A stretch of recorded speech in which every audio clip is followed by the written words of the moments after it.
Our intro music is provided by Kevin MacLeod at Incompetech.com.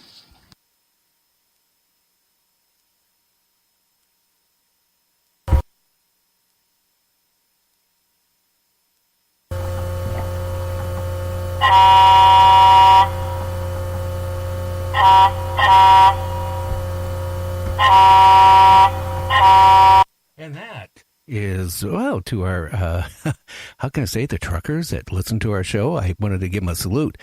Hey, all strange things are going on today. Again, you know what, Kevin? It is so strange. What's so strange? What is so strange? Well, it seems I don't know. I think maybe I woke up under the wrong thing or something today. I don't know. It's just been one of those days, Kevin.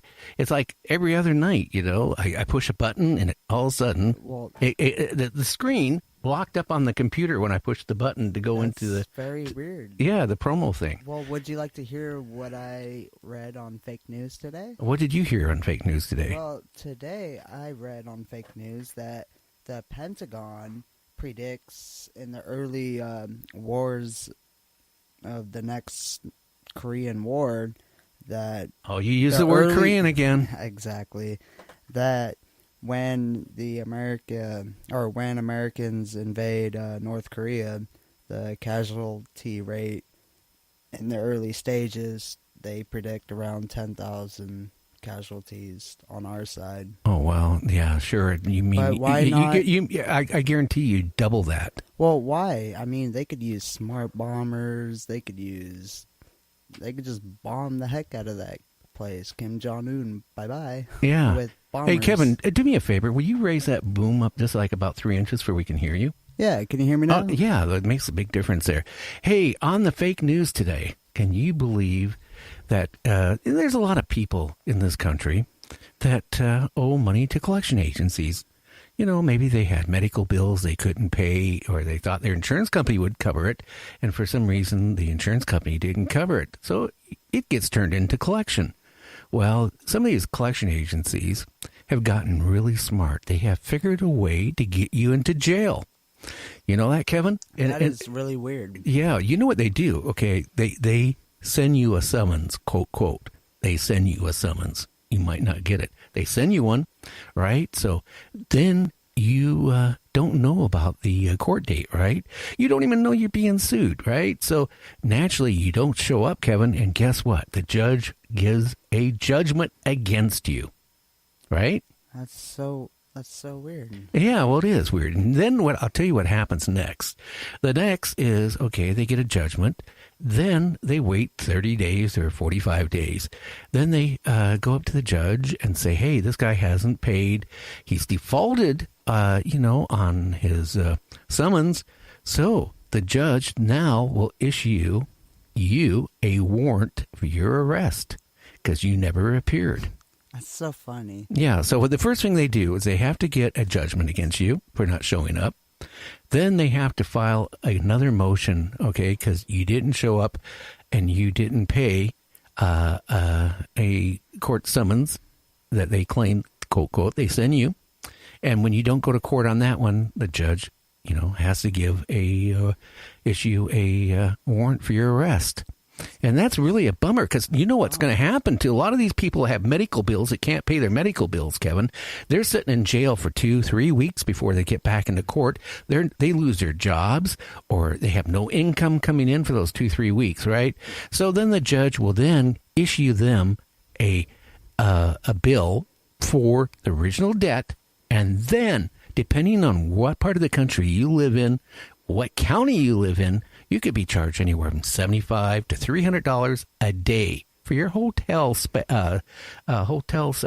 in the jail. That's so messed up. So now, okay, they give you, so much time to pay it. You don't pay it, right? They take that bill because you now have a judgment against you for that debt. I guess they send it to collections. They send it to collections. Now the cycle starts back. Yeah, so now the collection agency then will ask for money from you. You don't pay it because you don't have it because you're now farther in debt than you were by now at this point, a couple $1,000s extra. Hey, so guess what? What?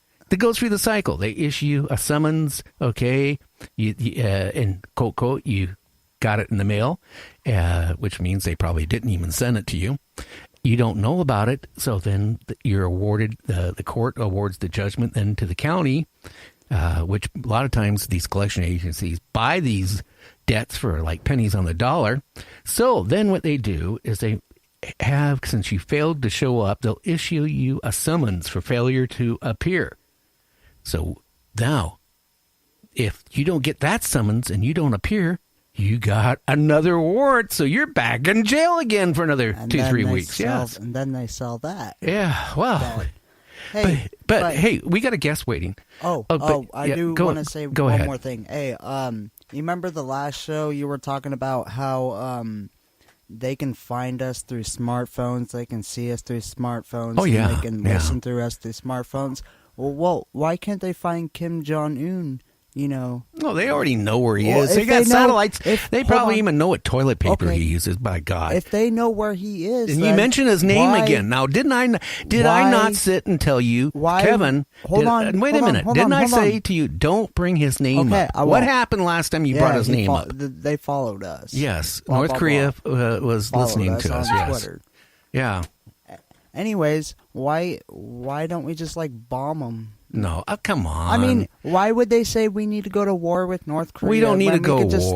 like, bomb Do you them? know what? There is Like, a thing going boom, on out YouTube of- right now with a fake actor acting like him, walking all through with a bodyguard dressed in a North Korea uniform, walking down Times Square, walking down everywhere, walking into retail He stores. probably gets beaten up a lot. No, everybody wanted to shake his hand.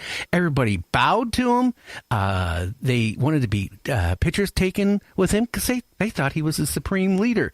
Not one person said anything. And this was like a 10-minute Weird. video of this guy going around, and he looks just like him. So, I mean, here's all these people, right, saying, oh, hey, you know, and he would come back in his roundabout way. He'd say, we want peace with America, you know, and everybody, you know, was so ecstatic. And so that tells you, okay, the mindset, okay? We don't need to go to war No, with of Korea. course We don't not. need to go to war with anybody else. We got people in this country starving. We got people going in jail right now for debts they debt. don't even know about, for medical debts. Now, we're going to bring our guest on. Okay, let's do Okay. it. Okay, are you there? I hope Hello. she's there. Hi, how you doing? I'm good, thank you. And you? I'm doing really good. You know, hey, are you my relative?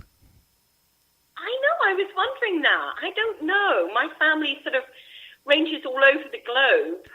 My dad, when he was alive, did a lot of historical backgrounds, and we have a lot of relatives coming from Scotland, going over to Australia and so on. So maybe we are threaded somewhere. Well, possible. You know, my mother was born in Canada. My original, Okay. my grandmother was born in the Ukraine, and then her father was born in Germany, and then you know, so the European threads there. yeah, and yeah, I don't know. It makes it interesting. I know every time we used to go into Canada. You know, from the United States, we have no problem going to Canada, but coming back to the United States, I mean, it was a couple hours at the border while they were looking at the marriage license, looking at her, you know, citizenship papers, and it was interesting. But she ended up with a dual It's those citizenship. it's those warring Scots, the Anderson clan, you see. Yes, yeah. So where are you at right now? Besides in a At the place that moment- echoes. I know. I'm so sorry about that. As I said to you when we spoke a few minutes earlier, that at the moment I'm taking a sabbatical, if you like, in Mazatlan, Mexico. Oh wow. And as much as the house here is wonderful, they have high ceilings, tile floors, and very little furniture, so it becomes like an echo chamber. So, yes, we will persevere and see how this goes. I'm hoping it's not too arduous for everybody listening in. Well, I do have to apologize with you. I have my dog in the studio, which is a part terrier, part a poodle. It's 20 years old, totally blind, in diapers, and I can't leave him alone for 2 minutes. Everywhere I go, he has to be with me or he goes bizarre. And You know. Oh, that's wonderful, though. You know, man's best friend is the dog, so that's going to be a hard transition when he decides to leave. You know that. I know, and the vet, the first thing they said, well, gee, maybe you should put your dog, to sleep. And I said, I can't do that. It's like a kid. I've had 8 kids.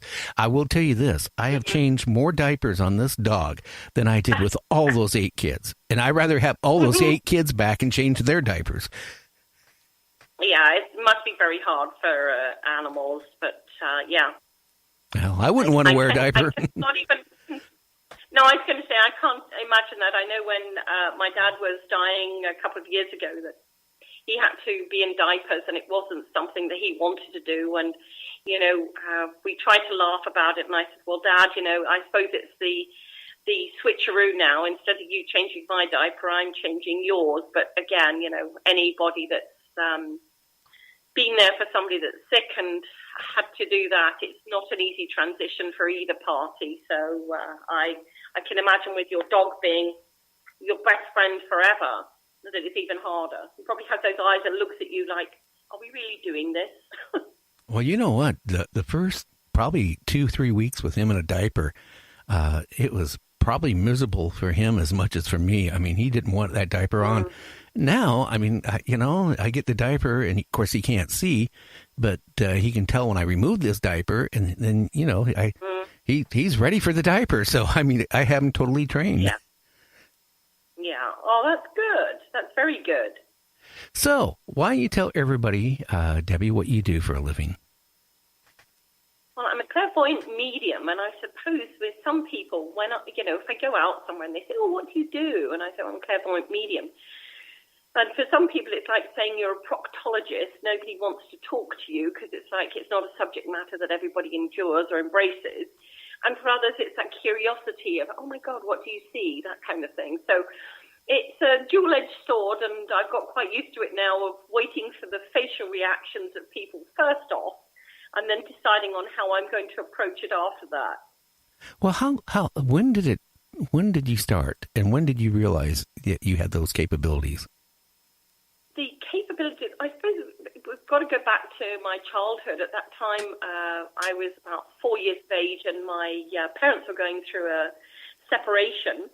So my twin brothers that were 3 years younger than I, were bundled off to my grandparents' house with my mom. And in those days, children did go to bed at 6 o'clock in the evening, and parents stayed up till later. I'm sorry for any modern parents there. I'm not dissing child rearing, etc. But in those days, we went to bed fairly